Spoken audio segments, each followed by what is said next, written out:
best advantages of biothane is that it is RF weldable or radio frequency weldable. During the RF welding process, the two surfaces bond together to create a super strong weld. Here at Biothane, we have the most modern RF welding machines that allow us to see how every weld performs. It is not only cleaner than stitching, but in most cases it is stronger, since there are no perforations in the webbing from a sewing needle. So our internal engineers, along with myself, can develop fixtures to make your products. This gives us the ability to produce a finished part that is clean and smooth.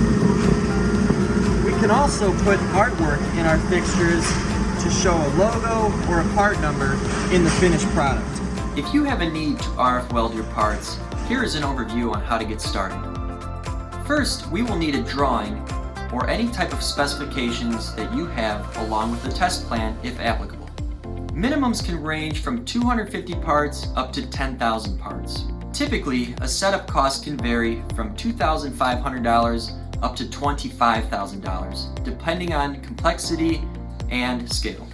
Lead times for production-like samples can typically be 6 weeks, but can also vary with complexity. I'm Matt Svoboda from Biothane. If you have any questions or would like to get started on RF welding, please feel free to contact me. Thanks for watching.